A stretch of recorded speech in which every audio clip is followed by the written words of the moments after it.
세상이 금빛으로 물들었습니다. 땅에 뿌려졌던 작은 씨앗들이 생명력이 넘치는 봄의 기운과 여름의 뜨거운 활력을 품고 단단히 결실을 보았습니다. 가을입니다. 지역의 3분의 2가 바다와 접하고 있는 당진의 가을은 유난히 풍성하죠. 서해안에서 불어오는 온화한 해풍이 농작물이 잘 자랄 수 있도록 최고의 기후를 제공하는 덕분입니다.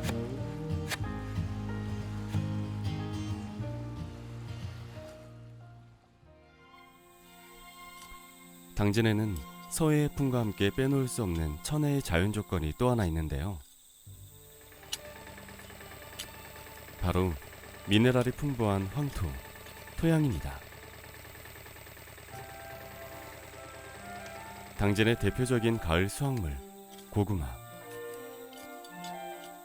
최고와 최고의 기후가 만나 자란 당진 황토 고구마는 생으로 먹어도 단맛을 느낄 수 있을 정도로 당도가 높습니다.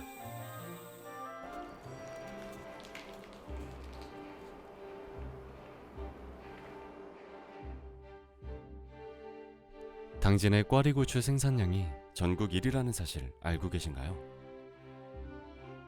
천혜의 자연 조건을 공평하게 나눠받고 자란 당진 꽈리고추는 육질이 연하고 맛이 좋기로 전국에 소문이 자자합니다.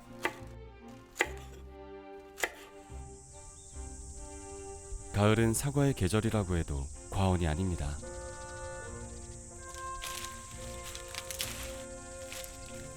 다양한 과일들이 수확되는 계절이지만 가을의 붉은 색채와 함께 가장 먼저 연상되는 과일인 사과. 햇볕이 채근하고 해풍이 달래며 키운 당진 사과는 그 색이 선명하고 향이 진합니다.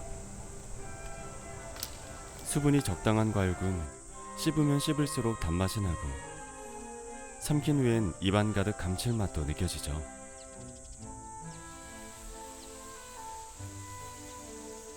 갓 수확한 햇사과의 맛이 가을의 풍경만큼이나 다채롭습니다.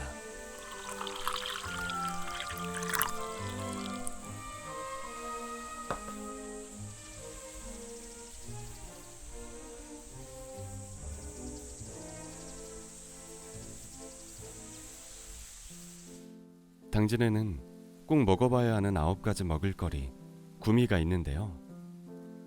그 중에서 단연 1위는 쌀. 넓은 평야에서 적당한 해풍을 맞고 자란 당진쌀은 예부터 밥맛이 뛰어나기로 유명한데요. 실제로 밥맛에 관여하는 유기물 함량이 타 지역보다 높습니다. 일단 우리나라는 사계절이 뚜렷하고요. 기후가 가을, 겨울에는 추워지기 때문에 이제 밀도가 높은 쌀을 얻을 수가 있습니다. 당지쌀 같은 경우에도 이제 단백질 함량이 낮기 때문에 찰기가 있으면서 또 부드러운 식감이 특징이라고 할 수가 있습니다.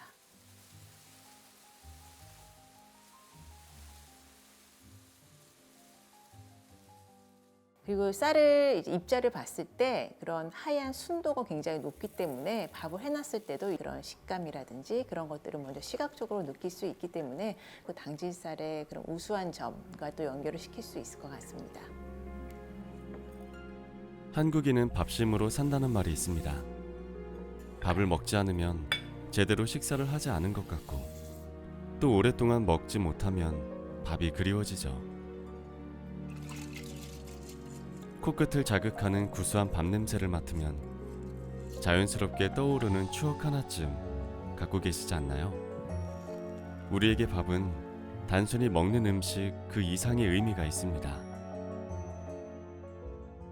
물론 이 쌀밥 하면은 매일매일 매 끼니를 먹어도 질리지 않는 게 쌀밥이잖아요. 그런데 제가 정말 쌀밥을 맛있게 먹었던 기억하면은 햇김이 막 나올 때 부어가지고 바삭한 느낌이 나는 김을 갓 지은 흰 쌀밥에 딱 감싸서 먹으면 정말 그 김의 향과 쌀밥의 그런 구수한 맛이 입안에서 정말 춤을 추는 것처럼 너무 맛있게 먹었던 기억이 있습니다.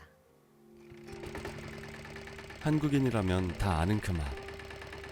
그런데 여기 한국인은 아니지만 밥 한 공기가 가진 힘의 원동력을 조금은 이해할 것 같다는 사람이 있습니다. So where I'm from, rice is just sort of a part of the whole meal. It's just always added for the grain, the health benefit. But what I realized when I came to Korea is that Koreans call rice soul food. It's part of your soul, that it has to go with everything. It is your meal. When I started to pay more attention to the rice and actually chewing it and enjoying it, there is a very distinct flavor to rice. A little bit nutty, a little bit sweet. And then when you pair that with something else you're eating, like I really like sundubu jjigae, I think. And then when you already have some rice and it's all nice and chewed up and you get that flavor, and then you add a little bit of sundubu jjigae, it just elevates it in a different kind of way. 쌀밥과 짭조름한 찌개의 궁합을 알고 있다니 입맛만큼은 한국인으로 인정해야겠네요. 참, 근데 이것도 아세요? 제대로 밥을 즐기는 사람이라면 누룽지를 우려낸 씁쓸하고도 구수한 숭늉까지 먹어줘야 한다는 거 말이죠.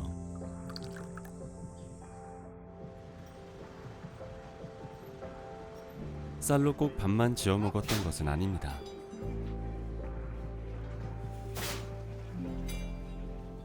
소소한 주전부리나 식사 대용 음식으로도 쌀을 즐겼죠.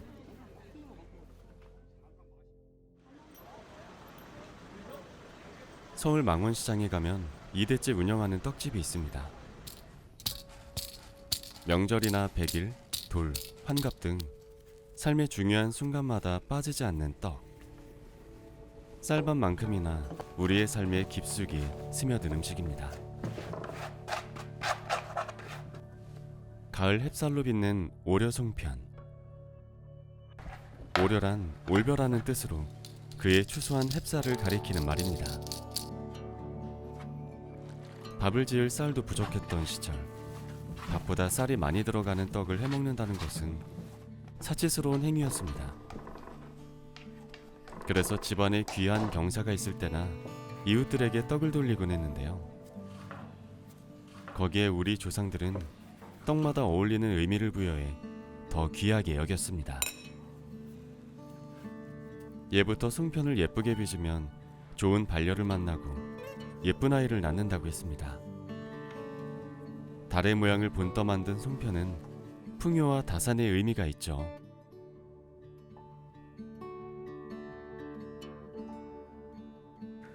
솔잎과 함께 쪄낸 송편을 한 입 베어 물면 소량이 입안을 은은하게 채워주는데요. 우리 조상들은 이 향이 가을산의 정기를 닮아 건강을 가져다 준다고 여겼습니다.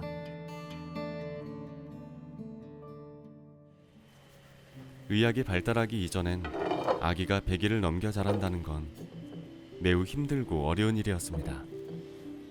그래서 조상들은 그 고비를 넘긴 아기에게 잔치를 열어 축하해 줬는데요. 이때 잔치상에서 가장 중요하게 여기고 또 정성 들여 준비했던 것이 있습니다. 바로 수수팥떡. 수수는 한자인 목숨 숫자 2개로 이루어져 있습니다. 수수와 팥의 붉은색은 애군을 쫓아낸다고 믿었죠.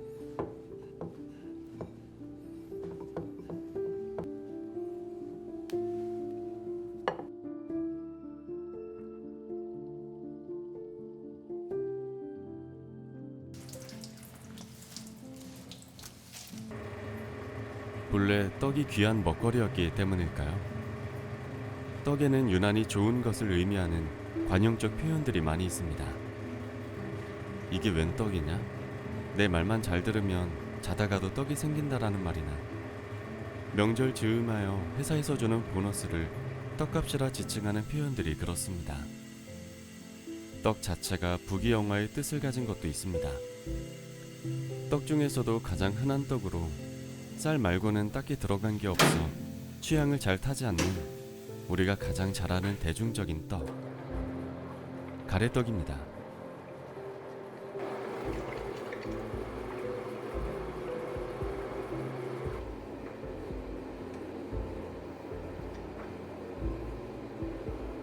가래로 길게 늘여 뽑는 모양에는 장수의 의미도 있지만 그 모양처럼 재산이 쭉쭉 늘어나기를 바라는 축복의 의미도 있습니다.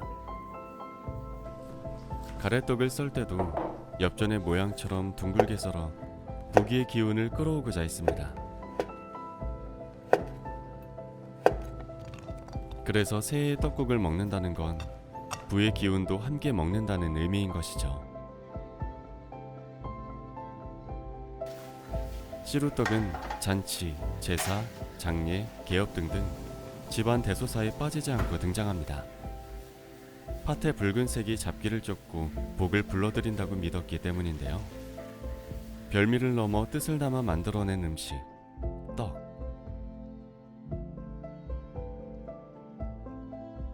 불과 얼마 전까지 옛날 음식이라는 오명을 썼던 떡이 달라지고 있습니다. 디저트로 탈바꿈한 떡의 맛과 모양이 한껏 트렌디해진 것인데요. 한국 음식 특유의 정성까지 더해지면서 그 인기가 날로 높아지고 있습니다.